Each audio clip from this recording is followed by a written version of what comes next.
श्री मुकेश कुमार रोशन जी अपना पक्ष रखेंगे।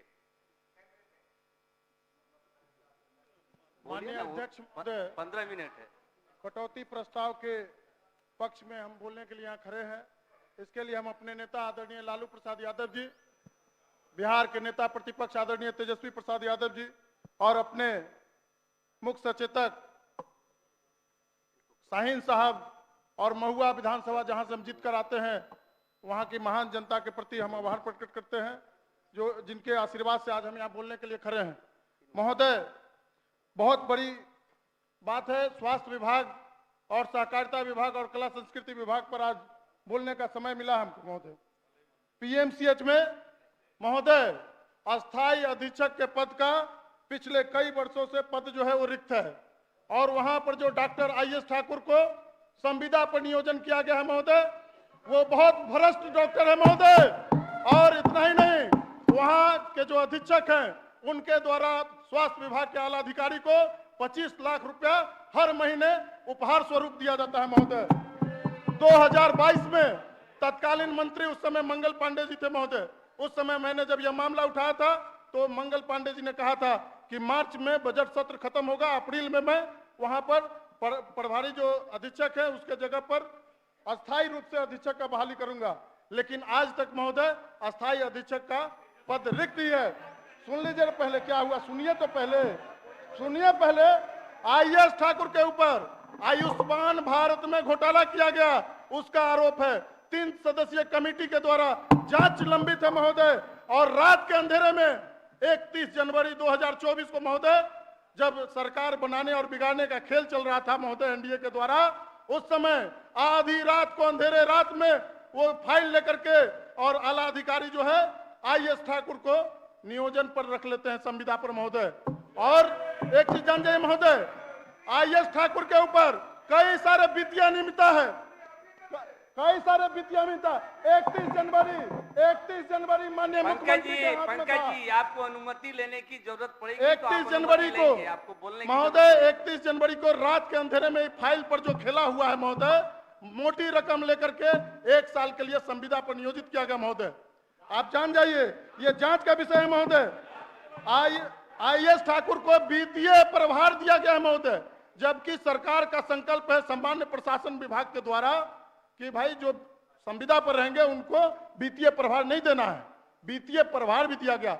बगल के डेंटल कॉलेज, मैं भी एक दांत का डॉक्टर हूं महोदय, मुझे जनता के आशीर्वाद से पहली बार दांत के डॉक्टर के रूप में बिहार विधानसभा के सदस्य के रूप में यहां आने को मौका मिला महोदय। मैं दंत चिकित्सक भी हूं। डेंटल कॉलेज में जो पीडीसीएच है उसमें जो प्रिंसिपल का बहाली किया गया महोदय, वो भी संविदा पर है डॉक्टर तनोज कुमार, लेकिन उनको वित्तीय प्रभार नहीं दिया गया। वित्तीय प्रभार दिया गया पीएमसीएच के प्रिंसिपल को।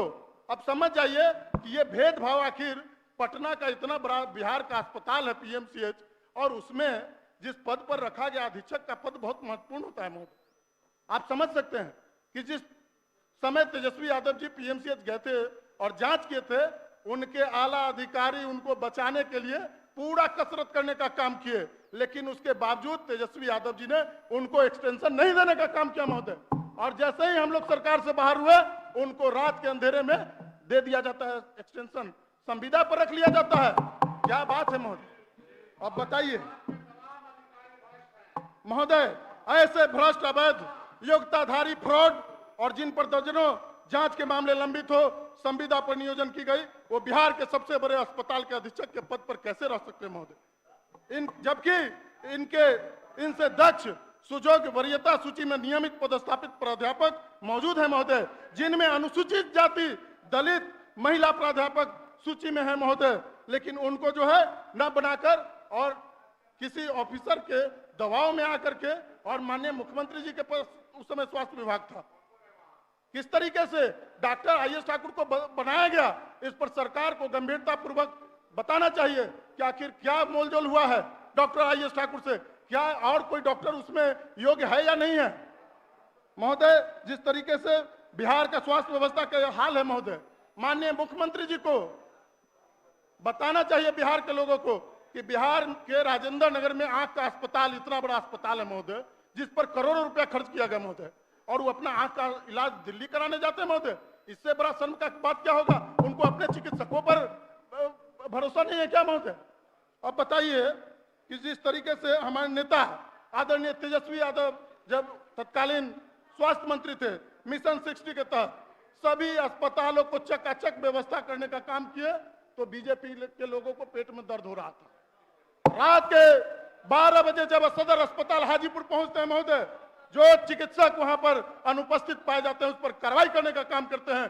पूरा स्वास्थ्य महकमा जो है हरकंप मच जाता है महोदय। आज क्या हाल है बिहार में? जो कोरोना के समय कोरोना घोटाला हुआ, जो माननीय विधायकों का 2-2 करोड़ रुपया जो राशि काटा गया, आखिर उसको खर्च कहां किया गया महोदय?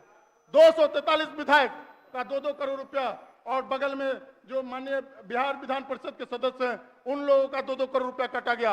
आखिर 600-700 करोड़ रुपया खर्च कहां हुआ? इस पर सरकार को जवाब देना चाहिए महोदय।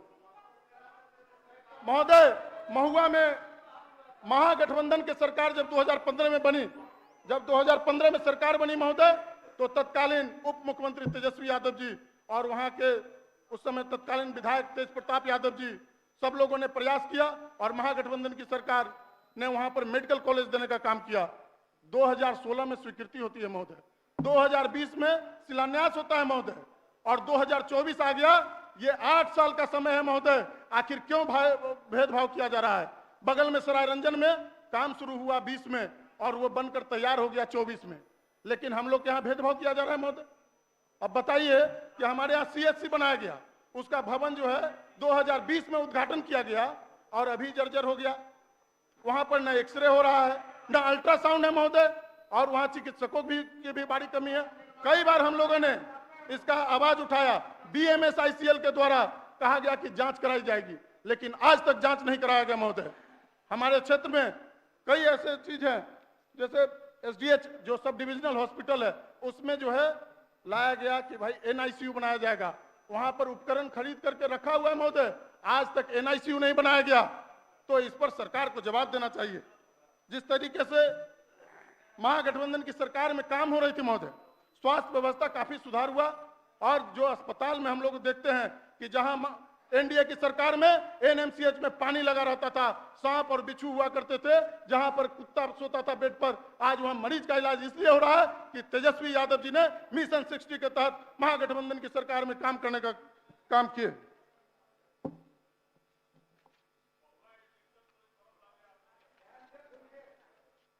सुनिए, सब बताएंगे। आपके यहाँ ऑक्सीजन प्लांट का आप लोगों ने शिलान्यास किया था, आज तक बना नहीं, आज तक बना नहीं।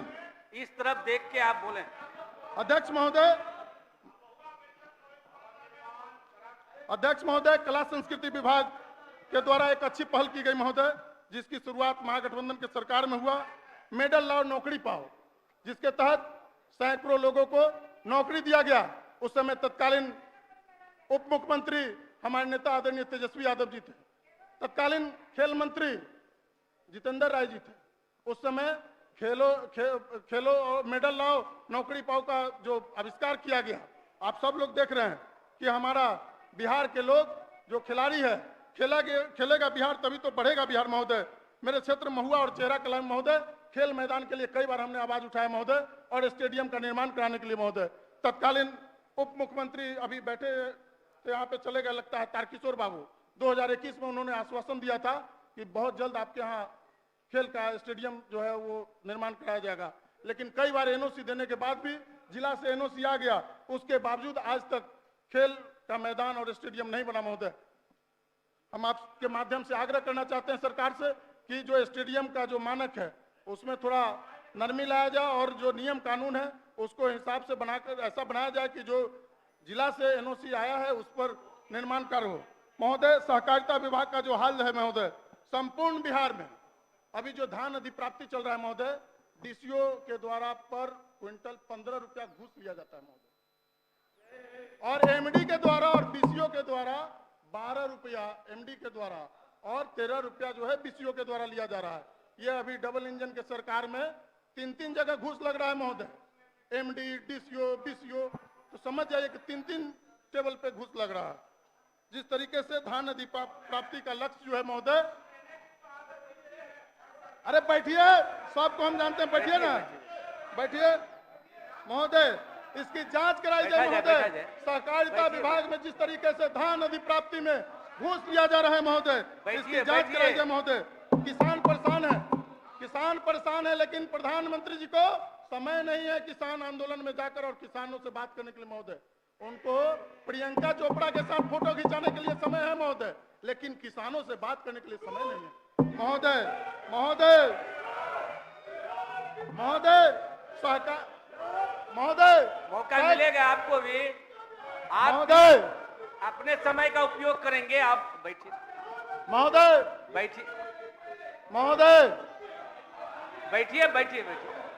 मौका मिलेगा आपको भी, समय उपलब्ध कराया जाएगा। बैठिए, आप अपनी बात रखेंगे। महोदय, पैक्स की स्थिति को सुधार करने के लिए सहकारिता बैंक से पैक्स को कम से कम 25 लाख रुपया का सीसी जो 1% ब्याज पर दिया जाए महोदय, ताकि हमारे पैक्स का विकास हो कृपया सकेगा कृपया महोदय। शांति बनाए रखें। अध्यक्ष महोदय, बहुत ही महत्वपूर्ण विषयों पर चर्चा हो रही है। महोदय वैशाली जिला सहकारिता बैंक में महोदय, अजीत बाबू, वैशाली जिला सहकारिता बैंक में 2012 के पहले घोटाला हुआ था महोदय। उसका कागज जो है अभी वर्तमान एमडी और वहां के कृपया आप पदाधिकारियों भी के द्वारा ध्यान जला दें। दिया गया। मुकेश जी, जिस विषयों पर आपको चर्चा करना है उसी विषयों को चुने। महोदय, यूपीए की सरकार ने 2009 में महोदय 1,73,000 करोड़ की राशि किसानों का जो ऋण था उसको माफ करने का काम किया था। हम अभी जो डबल इंजन की सरकार चल रही है उससे हम मांग करते हैं कि किसानों को जिसके पास 1 एकड़ जमीन है उसको कम से कम 5 लाख रुपया 0% ब्याज पर दे, ताकि हमारे किसान खुशहाल होंगे। जब हमारे किसान खुशहाल होंगे तभी हमारा देश आगे बढ़ेगा महोदय। इन्हीं चंद बातों के साथ हम अपनी बात को समाप्त करते हैं। जय हिंद, जय भारत।